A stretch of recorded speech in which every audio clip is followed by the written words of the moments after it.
de vous retrouver, mesdames et messieurs. Spécial débat reçoit Edmond Izouba. Nous allons décortiquer le temps fort de l'actualité. Il est un journaliste chevronné, donc vous aurez vraiment de la matière et ce sera pour nous en tout cas une façon d'éclairer un tout petit peu l'opinion par rapport à tout ce qui se passe. Edmond Izouba, très heureuse de te recevoir une fois de plus. Merci beaucoup, Maman Paulette.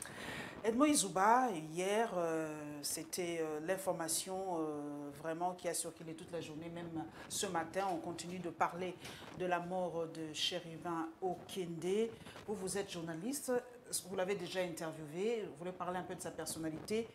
Comment vous le trouvez, Chérubin Okende? Merci beaucoup de m'arracher la parole pendant que nous sommes sous l'émoi, l'émotion. Chérubin, en fait, je l'ai eu à plusieurs reprises, sur le plateau, mais en même temps sur le terrain de reportage. Et ce qui m'a beaucoup plus marqué, c'est que je le considérais, Chérubin, comme un acteur politique rationnel, cohérent et qui avait ses propres convictions en lui. Chérubin Okende, d'abord à la MP, majorité présidentielle de Joseph Kabila, Chérubin Okende était parmi les acteurs politiques plus intelligents qui contribuaient beaucoup, mais qui n'ont pas eu assez de récompenses au sein du régime de Joseph Kabila.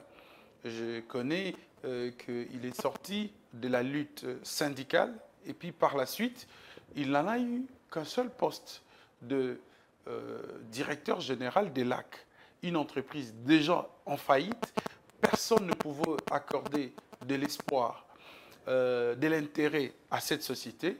Mais aussitôt que Chérubin Okende a été placé dans cette société, les agents ont commencé petit à petit à sourire parce que son défi était de relever cette société de transport, qui est donc les lignes aériennes congolaises, et de s'assurer de conditions de vie de ses agents. Les employés. Malheureusement, Kabila n'avait pas compris. Il a donc enlevé Chérubin Okende. Je ne pense même pas qu'il avait fait 2 ans dans cette société. Mais j'ai couvert, moi, le jour dès son départ, le jour où Chérubin Okende disait au revoir aux agents, tous les agents en pleurs. Le cadre, agent, directeur, tous en pleurs. Parce qu'ils voyaient déjà la mort de cette société. Il était assidu dans le travail, malgré le fait que nous tous nous avons connu, nous connaissons que cette société n'avait plus rien.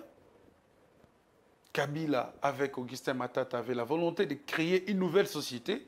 Alors, Congo déjà à l'époque. Hein? Oui, Congo Airways, il fallait donc préparer sa naissance, d'où il fallait procéder à la liquidation de LAC. Et malheureusement, le directeur général, c'était Chérubin. Il est parti, et puis après, il a continué la lutte aux côtés de Kabila. Je pense par la suite, il a écrit un livre où il parle en partie de son histoire politique. Et puis par la suite, le combat de Moïse Katumbi l'a plu. Je vous ai dit qu'il est quelqu'un de conviction. Il a adhéré d'abord au G7 avec son parti politique. Quand Moïse Katumbi veut former le parti, il adhère. Il accepte d'abandonner son propre parti pour marcher avec Moïse Katumbi. Il est élu député national à Lukunga, ministre des Transports dans le gouvernement de l'Union sacrée. Le jour où il se rend compte que Moïse Katumbi demande à tous les membres de l'ensemble qui sont au gouvernement de démissionner, eh bien, Chérubin Okende a démissionné. Il a suivi ce qui était de ses convictions. Ce n'est pas un flatteur, ce n'est pas quelqu'un qui vient pour vous soutirer de l'argent. c'est quelqu'un qui marche selon ses convictions. Et il est resté droit dans le bottes, propre à ses convictions, jusqu'à sa mort, député national. Edmond Izouba, mais dernièrement, nous avons ouï dire avec tout ce qui se passe, parce qu'on n'a pas encore les informations vraiment fiables, mais bon, comme j'ai un journaliste chevronné, on a ouï dire qu'on l'avait chassé d'ensemble. C'est ce que d'autres Congolais disent, qu'il n'était plus, en fait, porte-parole d'ensemble. D'après les informations que j'ai eues à mon niveau, les gens, c'est vrai, ils peuvent en parler, parce qu'on sait que c'était lui, le porte-étendard d'ensemble. La bouche autorisée, Moïse Katumbi l'a relevé dans son interview, la bouche autorisée d'ensemble. Mais aussitôt que cette bouche était éteinte, les gens pouvaient se poser de questions. Parce que du coup, c'est le secrétaire général qui commençait à parler. Mais d'après Bolenguetenge qui commençait maintenant à parler à la place de Chéribin. Et du coup, il fallait enquêter pour savoir. Et moi, d'après les bribes d'infos que j'ai, c'est que M. Chéribin était malade, il est allé en Afrique du Sud pour se faire soigner. Exactement. Sa dernière déclaration, je pense, ça date du 25 mars. Et puis après, voilà. Moi, quand je l'avais appelé dernièrement, il m'a dit qu'il était en voyage. Oui, je crois, en Afrique du Sud. Et s'il est revenu, c'est justement parce qu'il y avait, c'est pas sa fille ou sa nièce qui s'est mariée et qu'il tenait à ce qu'il soit là. Voilà. Il tenait à ce qu'il soit là et pourquoi pas répondre, parce que je pense que l'invitation de la Cour constitutionnelle l'a trouvé ici et il était prêt à répondre. Nous y sommes avec cette fameuse Cour constitutionnelle Edmond Izouba. Beaucoup de gens me disent de vous poser la question, vous qui êtes vraiment un journaliste de terrain, y a-t-il des caméras dans la Cour constitutionnelle ou tout autour de la Cour constitutionnelle? Y a-t-il des caméras? En tout cas, même s'il y a des caméras, est-ce que ces caméras-là fonctionnent? Donc, il faut se poser mille et une questions, surtout quand il s'agit, par exemple, d'un bâtiment administratif, d'un bâtiment public et tout ça. Ce qui est vrai, c'est que je viens souvent là-bas, je pars. Si vraiment c'est des caméras, ça doit être des caméras cachées. Visiblement, en entrant, je n'aperçois aucune caméra. Aucune caméra. Aucune caméra. On a dit que les médias avaient déjà relayé la disparition de l'enlèvement ou la disparition des chérubins déjà vers le soir. Et on a dit qu'on n'a senti aucune réaction des autorités. Mais c'est vers 4 h du matin, on a dit vers 4 h, 4 h 30, que les passants ont découvert une Jeep devant un bâtiment. Je ne sais pas quel bâtiment exactement. Ce poids lourd, non loin de Sep Congo. Non loin de Sep Congo. Ouais. Mais pourquoi les autorités congolaises, par exemple, ne tiennent pas compte des messages des journalistes, par exemple?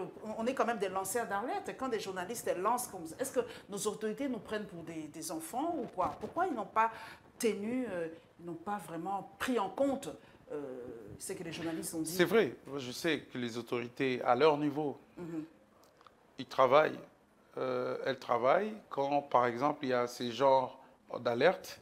Et aussi, il faut les intéresser. Parce que quand on parle des autorités, c'est un peu de façon vague, mais il y a des services apparents et des services non apparents, il y a les services d'intelligence, et qui, vraiment, ils font du monitoring sur la presse. Ils n'ont que la presse, ces services, pour mieux travailler. Ils se ressourcent dans la presse, des dénonciations et de plusieurs cas. Voilà pourquoi, pour la plupart, certains journalistes aussi sont interpellés pour avoir dénoncé et tel ou tel autre. Ce n'est pas seulement pour arrêter. Moi, je sais que la plupart des journalistes qui ont été interpellés sans les dénoncer, c'était pour la plupart demander le dossier et tout ça, comment vous avez fait pour et tout ça. Voilà. Donc, ça veut dire justement, ça veut dire que on ne peut pas, pendant que les services est en train de travailler et faire la publicité des enquêtes, et surtout pour ce qui est des enquêtes préliminaires, sont vraiment des enquêtes secrètes.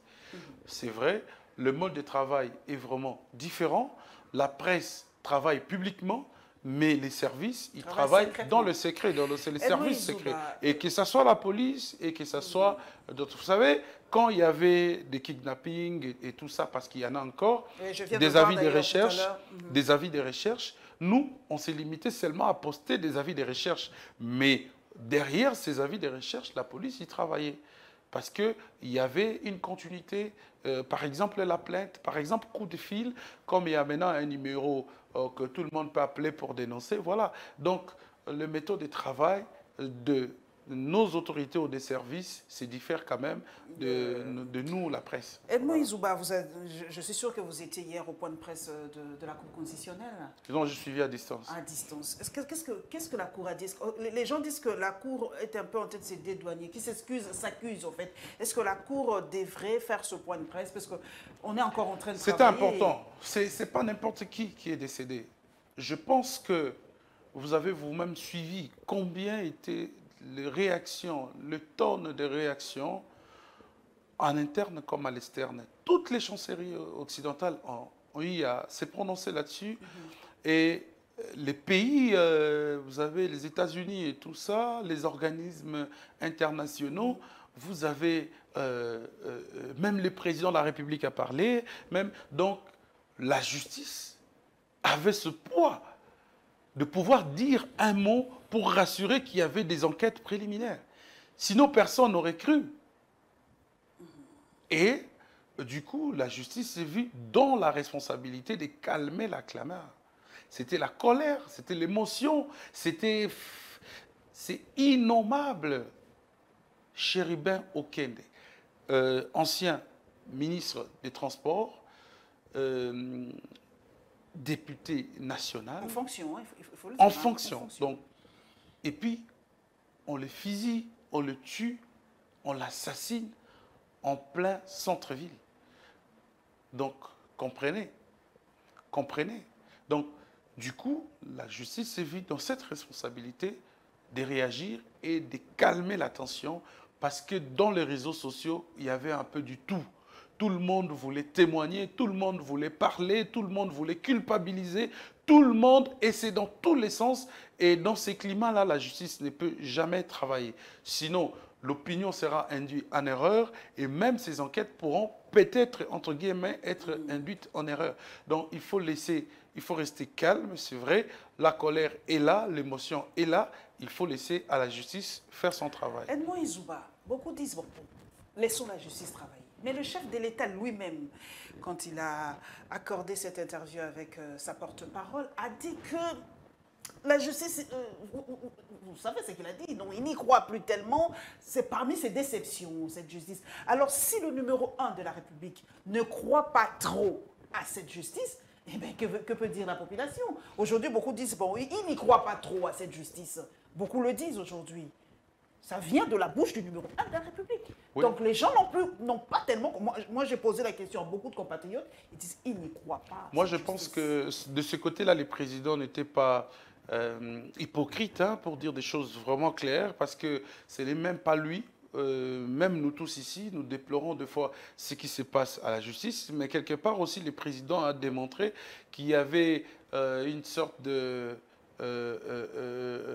la justice n'arrive pas à utiliser son pouvoir en termes de séparation de pouvoir, ou c'est confirmé dans la société comme une bonne justice. Et peut-être qu'il le sait, entre guillemets, il est aussi victime de cette justice injuste, parce que quand on dénonce qu'il n'y a pas une bonne justice, c'est qu'il y a de l'injustice. Donc, la deuxième hypothèse, c'est que voilà ce qui renforce encore la thèse du gouvernement de vouloir associer des pays frères dans cette activité des enquêtes. C'est-à-dire, c'est vrai, comme il y a peu de confiance en cette justice, donc il faut associer des enquêteurs internationaux, des pays amis, pour venir aider cette justice pour, en fait, la manifestation de la vérité. Et je pense que de ce côté-là, le gouvernement a bien fait que la vérité vraiment soit connue du grand public et que nous puissions connaître qui est à la base de ce meurtre qui vient jeter les discrédits sur le pouvoir, sur le processus, sur tous les efforts qu'entrevoit le gouvernement. Edmond Izouba, la grande question, à qui profite le crime? Parce que là, on se pose la question, avec la disparition de Chérubin Okende, les cartes, les lignes vont bouger à un moment. Très bien. À qui profite le crime? À cette question-là, c'est simple. C'est difficile à répondre, mais la question paraît vraiment simple. Pourquoi? Parce que nous étions victimes Madame Paulette, vous et nous, des cas de kidnapping. À qui pourraient profiter ces cas de kidnapping, ces cas d'insécurité? Ils ont témoigné, ils ont été appréhendés devant la justice, ils ont été condamnés. Et les audiences foraines étaient publiques. On parle ici des phénomènes Mobondo. À qui profitent les crimes quand ces gens, ils tuent? À qui profitent les crimes quand les criminels commettent leurs crimes, les Koulouna et tout ça? À qui profitent les crimes quand on tue Chérubin Okende, porte-parole de Ensemble? Quand déjà l'on sait que Salomon Escadela et conseiller spécial de Moïse Katumbi se trouve à Ndolo.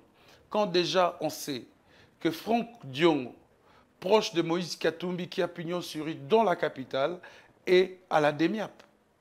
À qui profitent les crimes quand on vient pas seulement arrêter, mais tuer, assassiner un acteur politique de la taille de Chérubin? À qui profitent les crimes quand la justice sait qu'elle a invité un acteur politique pour venir faire la déclaration de son patrimoine et que celui-là trouve la mort? À qui profitent les crimes? Donc on va poser moult questions. Nous n'aurons jamais de solution sans qu'il y ait des enquêtes sérieuses et indépendantes. Nous réfléchissons ensemble, Edmond Izouba. On dit qu'on est en train de toucher au pilier de Moïse Katumbi. Vous l'avez cité d'ailleurs, on a Salomon Escadela, Franck Diongo, ce n'est pas un pilier, mais c'est quand même très proche de Moïse Katumbi. Et cette fois-ci, c'est le porte-parole d'Ensemble qui est visé. Et beaucoup disent, mais après, ça sera qui? Moi, j'ose citer les noms. Moi, je vois plutôt... Parce que j'ai dit, j'ai posé la question, moi je fais des enquêtes, je pose des questions, des gens disent, peut-être Olivier Kabitatou, peut-être la suite, ça sera Mwando Zimba, peut-être ça sera... moi, je vois autre chose dans ça. On ne comprend pas très bien. Moi, je vois autre chose. Mike Moukeba est en prison, Safoué dans... Moi, je vois autre chose, c'est-à-dire, on veut profiter de certains faits pour saboter le processus, pour envoyer vraiment une mauvaise image du pays. Je ne sais pas qui qui pourrait voilà, entretenir, allons-y comme ça, oui. entretiendrait, voilà. Une telle machine pour, je dirais, voilà, donner cette image du pays. Donc, il faut seulement être prudent parce que l'insécurité dans la capitale, ça ne pardonne pas. Mais aussi, je voulais revenir sur plusieurs témoignages parce que la Cour constitutionnelle estime que le garde du corps de Chérubin Okende est suspect. Il est d'ailleurs appréhendé. Hein. Il est appréhendé. Il serait même une piste sérieuse pour débuter les enquêtes préliminaires. Quand, par exemple, il explique, je crois, au téléphone du brillantissime Peter Tiani, il dit, il a envoyé son chauffeur à l'UPEN déposer les dossiers dans sa résidence privée. Il dit, il m'a envoyé aller retirer le document à la Cour constitutionnelle. À 11 h, on était venus ensemble, je suis descendu, déposé. En sortant, il n'était plus là. On me dit, la voiture n'était plus là. Et lui aussi. Chérubin n'était plus là. La voiture n'était plus là. Et par la suite, il revient à 20 h pour signaler à la cour que voilà, il était introuvable. Il n'a pas alerté la police ou... En tout cas, il dit, dans le témoignage avec Peter Tiani, il dit avoir appelé le secrétaire général Bolengi Tengue pour lui signifier cela. Il rentre à 20 h pour signaler à la cour que M. Chérubin est introuvable. Et puis par la suite, le lendemain, il revient vers 8 h pour dire voilà, on a localisé sa Jeep grâce au système GPS. Et la Cour estime que le fait pour lui de venir plusieurs fois, ça pourrait susciter quelque chose. De toutes les façons, c'est la dernière personne à rencontrer, à l'avoir vue. Et puis, deuxièmement, à la Cour, pour entrer, vous devez déposer votre arme à feu à l'extérieur. Donc, comme il est entré dans la Cour sans arme, on suppose que son arme était restée dans la voiture. Ça, c'est le premier témoignage. De port d'armes? Non, le monsieur, si on dit garde du corps, c'est qu'il est militaire. Il doit être militaire, carrément. Il doit être militaire, garde du corps, peut-être policier ou IPHP. Deuxième témoignage que j'ai suivi, c'est sur la chaîne de ma mission télévision. Un gars qui dit, voilà, nous l'avons vu. Nous étions là avec les lockers. À peu près vers quelle heure il n'a pas donné l'heure, il n'a pas précisé. Il dit que nous sommes venus, on a crié, viens à Bisso, Boé Boé. Chéribin a sorti l'argent, a donné à son garde du corps pour qu'il aille changer et qu'il remette aux fanatiques qui étaient là. Okay. Et puis par la suite, il a vu les gens s'approcher de la Jeep de Chéribin, qui par la suite vont l'arrêter. Les gens vont entrer à l'intérieur et demander à Chéribin de démarrer le véhicule. Le monsieur a même dit qu'il a suivi la Jeep. Il n'a pas filmé. Il n'a pas filmé. C'est ça ce qui est curieux.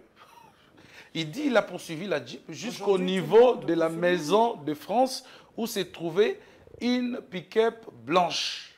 Maison de France sur 24? Maison de France sur 24, c'est sur Haut Commandement. Au commandement, ok. Al de la Gombe, Maison de France. Ah oui, je vois. Maison de France. Ah, okay. Donc c'est vraiment sur Haut Commandement. Il dit on a sorti Chéribin de la Jeep cette fois-là et on l'a jeté dans la pick-up. Deuxième témoignage. C'est ça ce que le monsieur a déclaré. Comment il n'a pas pu filmer? Alors j'analyse à mon niveau pour comprendre et les témoignages reçus du garde et les témoignages de ce monsieur. Je trouve qu'il y a un problème. Dans le même coin, il y a 4 bâtiments. Il y a les bâtiments du CESAC, il y a les bâtiments du secrétariat général du budget, il y a le bâtiment de la Cour constitutionnelle et puis il y a un autre bâtiment qui est là.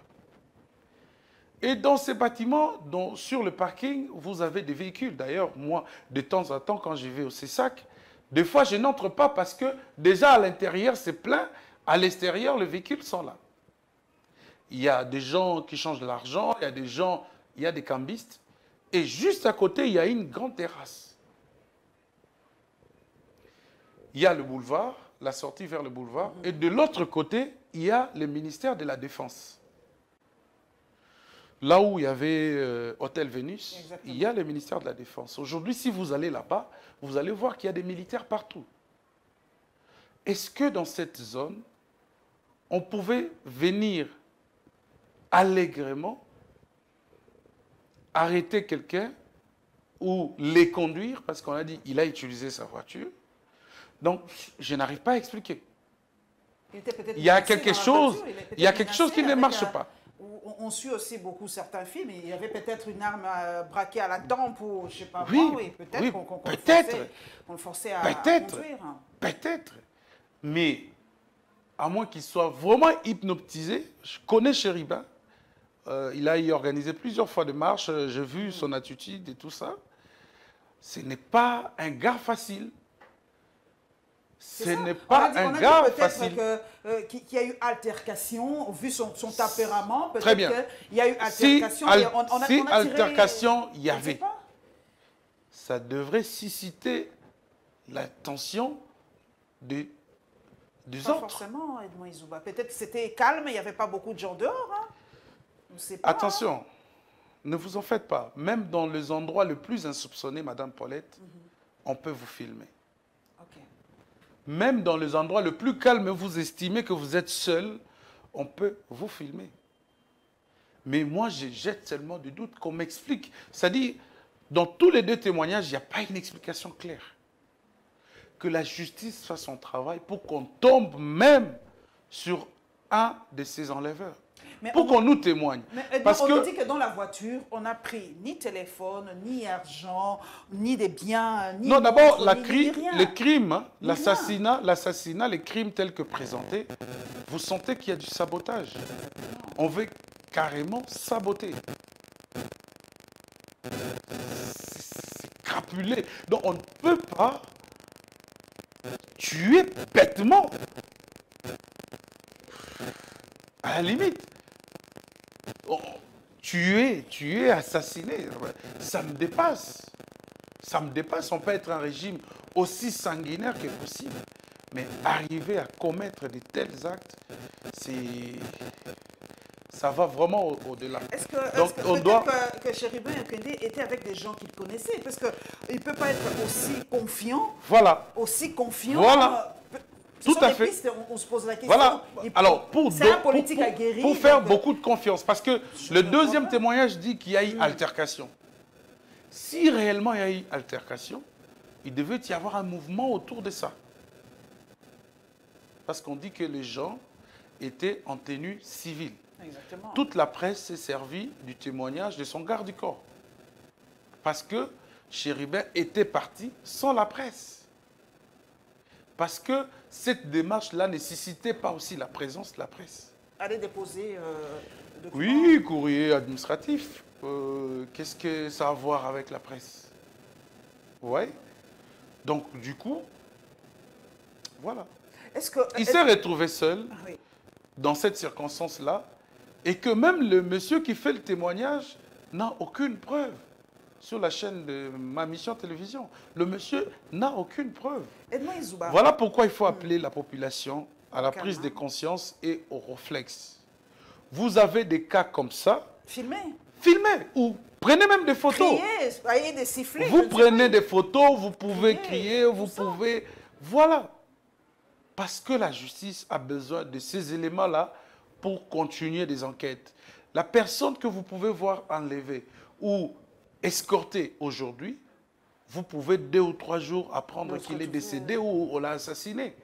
On parle des cas des Chérubins parce que c'est quand même un acteur politique important de notre société.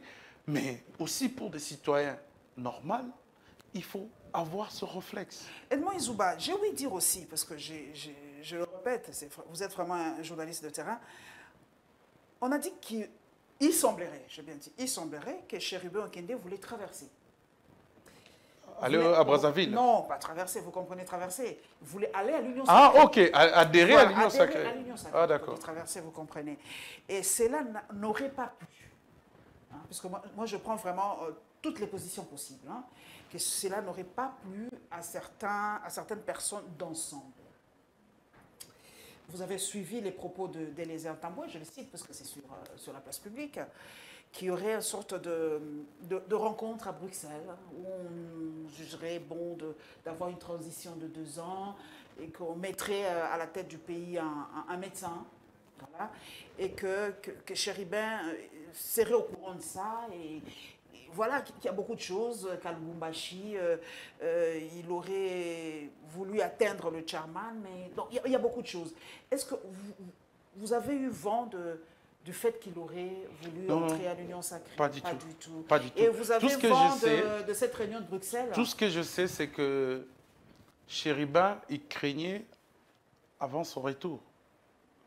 Il craignait d'être arrêté, d'être humilié, de la même façon qu'on avait fait à Salomon Escadela. Il pensait même qu'il sera arrêté à l'aéroport. Oh là là. Et je pense que s'il y avait par exemple une main noire ensemble, je ne tire pas de conclusion trop vite, en tout cas ça ne sera pas ensemble. C'est vrai, il y a des tueurs à gages, des gens qui acceptent n'importe quoi. Mais c'est difficile à imaginer que ça soit ensemble. En tout cas, si c'est ça le cas, je ne peux jamais imaginer ça. C'est très compliqué. C'est vrai, ça peut s'apparenter à un règlement de compte. Et voilà. Bon, effectivement, bon, s'il voulait traverser, acceptons qu'il voulait traverser, pourquoi avoir nourri des craintes qu'il sera arrêté et tout ça. Et puis, voilà. Donc, pourquoi voilà. Donc, je sais que les malfaiteurs avaient pour but de saboter, avaient pour but vraiment de jeter ces discrédits, de salir l'image. En tout cas, la manière dont on a commis les faits, jusqu'à déposer la Jeep dans un endroit assez visible comme ça démontre clairement que ces gens-là ont voulu tout saboter, alors tout saboter. Edmond Izouba, vous avez vent de cette rencontre de Bruxelles? Alors, deuxièmement, c'est que je voulais dire, si la Jeep avait GPS, le système GPS, c'est possible de retracer le mouvement. Du véhicule. Oui, c'est possible de retracer le mouvement.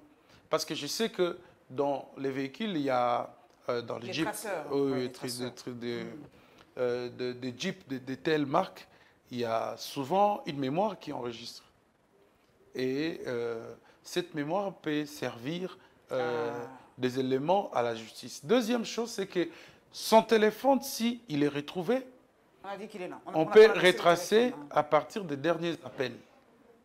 Mais s'il a eu, par exemple, le réflexe d'activer aussi le système de mouvement, on peut retracer. Mais cela ne suffit pas.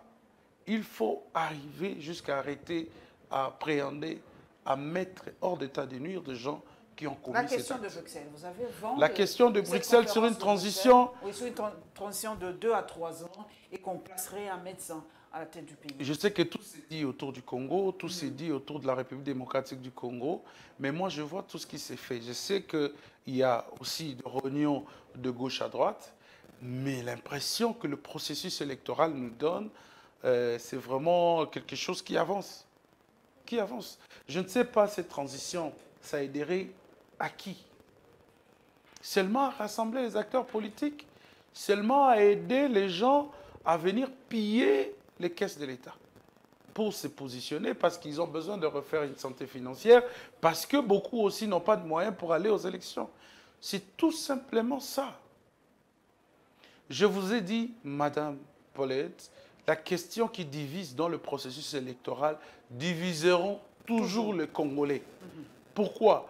Parce qu'il y a les calculs politiques, pendant que la CENI et toutes les opérations politiques voient beaucoup plus du côté citoyen, participation citoyenne, mais les acteurs politiques, ils voient leurs propres calculs politiques. Nous avons connu combien de dialogues pour les élections apaisées et que ces élections-là n'ont jamais été apaisées. Les derniers des dialogues que nous venons d'enregistrer, c'était avec la SENCO. On a eu un accord politique qui pourrait garantir la sécurité à tout le monde, la décrispation politique et un processus électoral apaisé et calme. Est-ce que c'est pour autant qu'on a eu ce processus apaisé? Est-ce que c'est pour autant que Moïse Katumbi avait participé à ces élections? Est-ce que c'est pour autant que le climat post-électoral était calme? Pas du tout. Jusqu'à aujourd'hui, Martin Fayulu revendique la victoire. Donc moi, je ne vois pas les acteurs politiques s'unir ou avec une volonté assez manifeste pour qu'il n'y ait pas de suspicions sur l'un ou sur l'autre. Parce que quand tout le monde vient participer, comme Moïse Katumbi, il va mettre son argent, il va mettre toute son énergie en jeu, tous ses efforts en jeu, financiers et puis logistiques, il ne pensera pas un jour qu'il pourra perdre l'élection. Il ne pensera pas. Et surtout, le perdre, de quelle façon? Le pouvoir qui a déjà tout le pouvoir estime qu'il faut encore un deuxième mandat. Vous pensez que ce pouvoir acceptera de perdre les élections? Pas du tout. Donc, c'est à ce niveau-là. Okay. Denis Kadima, il voit ses propres tâches. Il dit, voilà, moi j'ai une contrainte légale, qui est donc la Constitution. J'ai dressé mon calendrier sur base de ça. Le processus, les opérations, je l'ai lancé par rapport à ça. Il y a un problème qui se pose par rapport à Kwamut, Rutshuru et Massissi. Ils n'ont pas eu leur carte d'électeur, pas d'enrôlement. Pas du tout, pas d'enrôlement.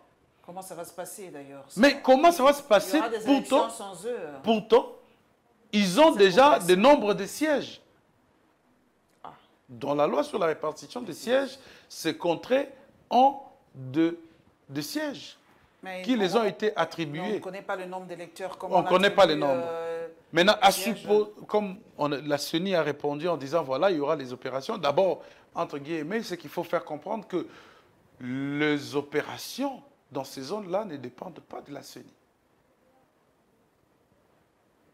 En tout cas, ça ne dépend pas de la CENI, ça dépend du processus qui est engagé au niveau de l'EAC et la diplomatie. Et de l'autre côté, c'est la sécurité. De l'autre côté, c'est le processus DD3R. Donc, il faut rapatrier la population et le retourner. Deuxième chose, c'est que si la CENI avait par exemple besoin d'1 million d'électeurs dans ces zones, dans toutes ces zones, et qu'il s'est fait que pendant un mois, la CENI n'a pas récolté ou réuni 1 million d'électeurs, comment ça va se passer? Donc, on va retourner encore dans cette loi pour faire une nouvelle répartition. Très compliqué. Alors, si, deuxième hypothèse, avec la durée placée par la CENI et que les électeurs s'enrôlaient, au bout de 2 semaines, sans atteindre les délais de la CENI, il y avait déjà ces nombres cherchés par la CENI. La CENI sera-t-il dans l'obligation d'interdire à d'autres électeurs de venir s'enrôler?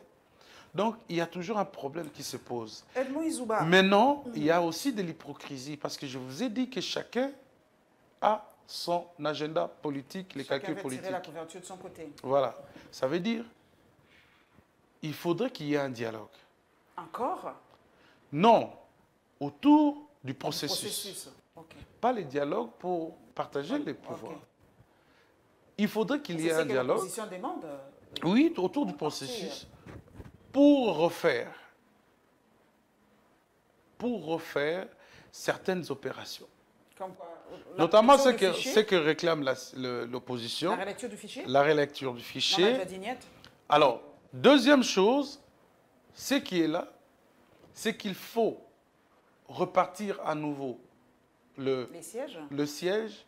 Après cette fois-là, les retours de la paix dans ces zones et après l'enrôlement. Et c'est la réflexion que j'ai trouvée de Mouzito, qui est on ne peut plus rationnel. Parce qu'aujourd'hui, les opposants, comme la majorité, les gens de pouvoir, Denis Kadima, ont peur de porter la responsabilité de la révision, par exemple, de la violation de la Constitution. Parce que, est-ce que le deadline, il faut le respecter? Si on ne respecte pas les délais de la Constitution, les délais constitutionnels, quelles en seront les retombées? Les conséquences. Les conséquences, tout ça. Donc, il faut réfléchir autour de ça et il n'appartient pas à Denis Kadima aujourd'hui de dire aux opposants, voilà, j'accepte de postposer mes opérations parce que, voilà, on doit d'abord refaire. Et de l'autre côté, l'opposition qui oblige à la CENI de corriger les faiblesses ne comprend pas que ces faiblesses pourront prendre du temps plus que prévu et empiéter sur les calendriers. On dit que le modus operandi de l'assassinat de Okende ressemblerait à celui de Tchébéa. Oui. C'est vrai? Oui, c'est vrai. Parce que c'est clair. Tchébéa a été invité, il était parti. Tchébéa a été enlevé, il était enlevé. Tchébéa a été tué, il était tué. Voilà. Okay. C'est la même chose. C'est la même chose. C'est vrai qu'à l'époque, aujourd'hui, ça crée polémique, ça crée tension. À l'époque, on avait attribué cela au président. Une nuance. Une petite nuance. C'est que Chériba était invité. Mais il n'était pas encore parti à la cour. Il n'était pas dans sa voiture à la cour constitutionnelle? Non. Je dis ceci. Okay. Invité dans le sens de venir. Ah, officiellement, en fait. Officiellement, okay. Entrer et tout ça. Un peu comme Tchébéa, on nous a retracé l'histoire. Il était entré dans les locaux. Tchébéa était dans les locaux, était même dans la salle d'attente. Donc, vous voyez. Mais sauf qu'avec Chériba, c'était plutôt une dérogation. Il était venu, mais il n'y est pas accédé. Il était resté à l'extérieur. Donc, c'est un peu comparable. On peut comparer, mais avec une petite nuance seulement. Ok. Voilà. Edmond, à l'époque, on a attribué cela à Joseph Kabila, ne nous voilons pas la face. L'opposition de l'époque avait rejeté toute la faute à Joseph Kabila, sans jugement, sans rien. C'était comme ça à l'époque. Et aujourd'hui, eh ben, quand on dit que c'est aussi le chef de l'État, c'est aussi le régime, ben, les gens se lèvent et disent non. Tout simplement parce que, vous savez, dans le procès chez BA, il y a des gens qu'on avait dénoncés, mais qui ont comparu comme des renseignants. Okay. Il y avait une faiblesse du côté justice. Et voilà, les gens commençaient à soupçonner. Et qui avait invité chez BA? Le numéro 1 de la police. De l'époque, hein? Oui, de l'époque. Okay. Le numéro 1 de la police. Et il faut faire comprendre que la lutte de chez BA faisait tellement mal à l'époque au régime et que le nom de Kabila ne pouvait pas manquer, que ressortir. Parce que le système utilisé par Kabila était dégoûté par vraiment la classe politique. Par vraiment la classe politique. Et voilà. Et aujourd'hui, quelle est la différence? Aujourd'hui, je dirais la différence par rapport à l'assassinat. Aujourd'hui, par rapport à la justice, vous avez dit que... Non, par rapport à l'image. Par rapport à l'image. Du chef de l'État aujourd'hui. Voilà.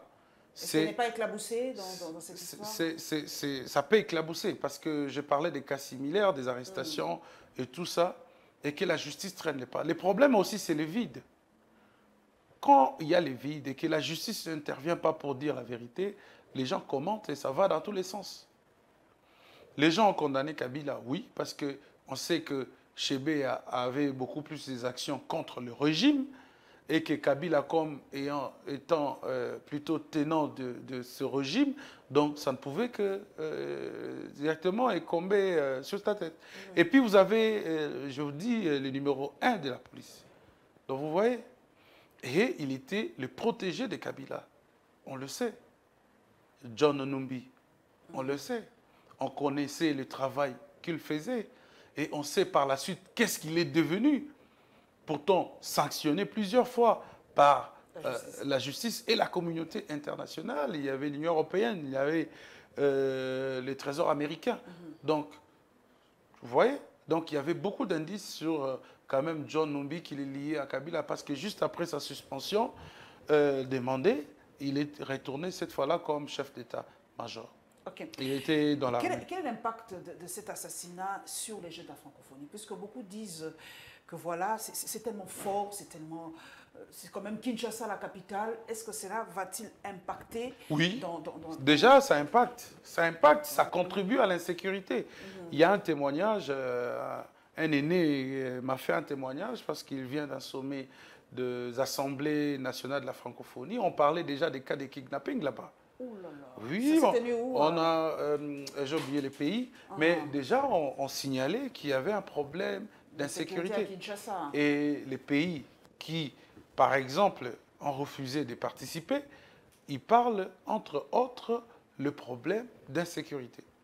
Donc le cas de Floribert Chébé et de notre frère Chériban, ça vient effectivement renforcer la thèse de l'insécurité grandissante à Kinshasa. Personne ne peut nier aujourd'hui.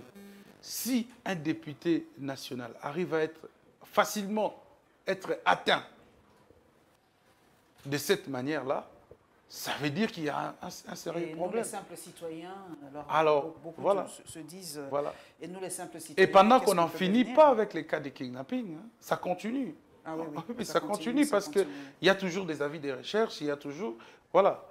Donc, l'insécurité bat son plein et cela va vraiment inquiéter sur le jeu de la francophonie. Cela doit aussi inquiéter le gouvernement qui est donc l'organisateur de ces jeux.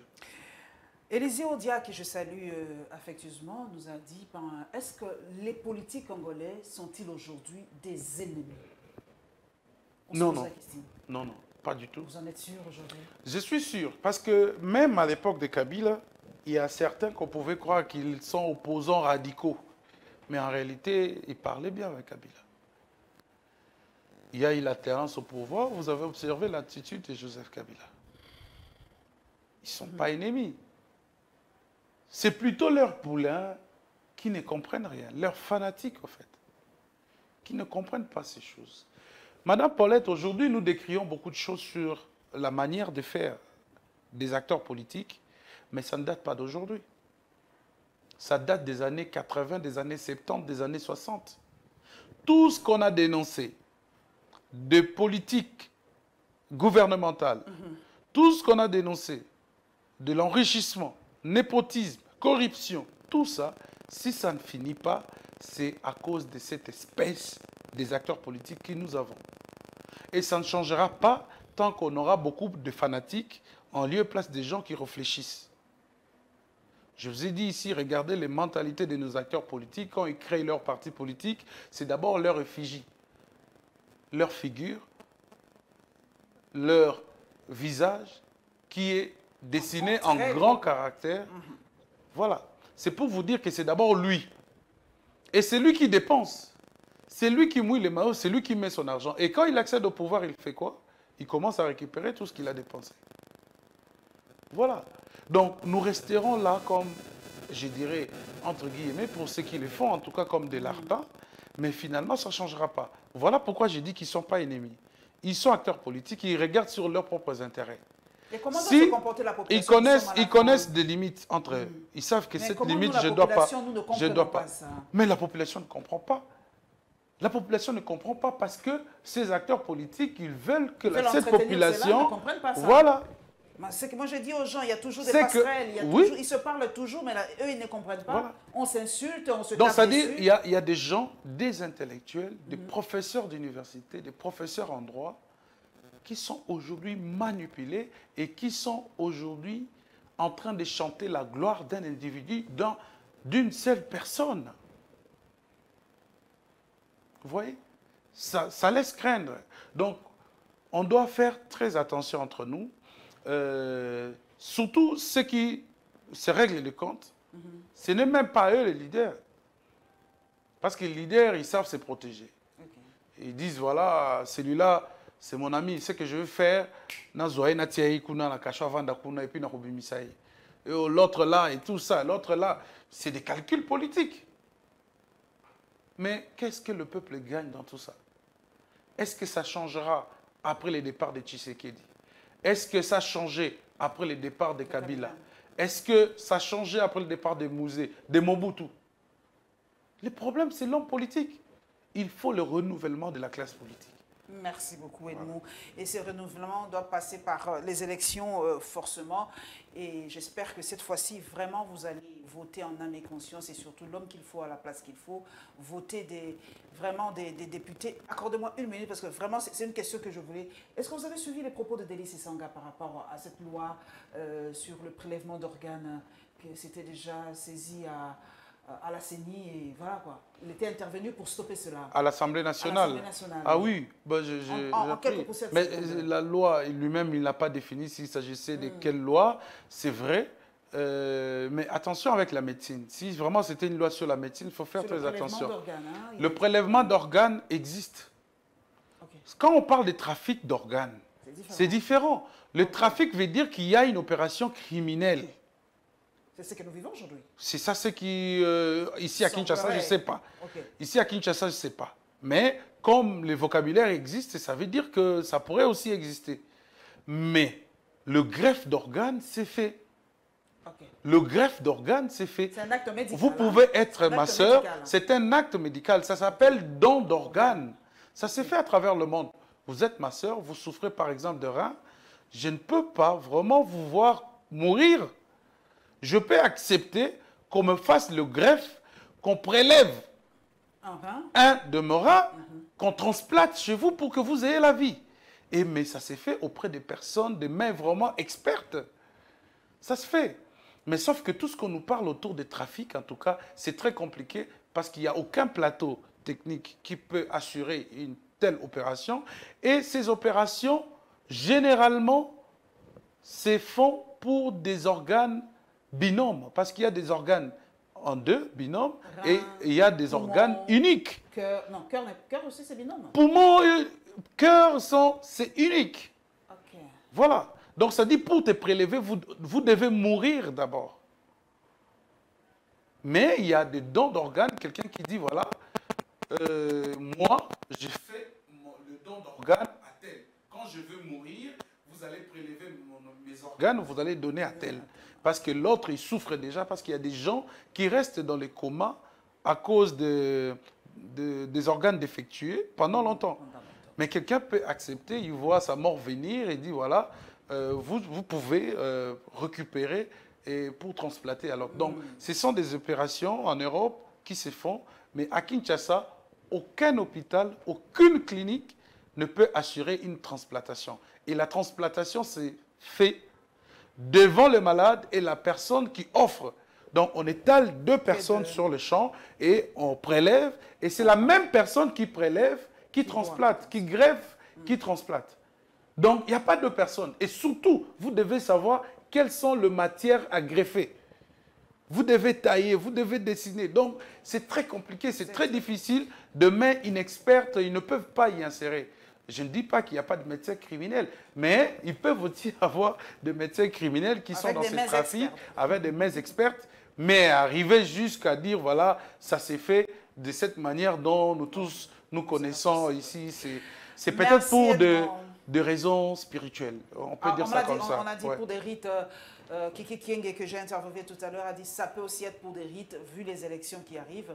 Merci en tout cas Edmond Izuba, merci de votre participation. Votre site opinioninfo.cd. Voilà, opinioninfo.cd. Allez-y, vous allez trouver vraiment des informations magnifiques et vraiment puisées à la source et traitées par un journaliste professionnel. Merci à vous qui allez nous suivre sur nos chaînes partenaires, Nyota TV, Perfect TV, Central TV. Merci à vous qui allez nous suivre sur la Lyon TV officielle. Likez, partagez. Merci à vous et nous allons nous retrouver très très bientôt, Inch'Allah.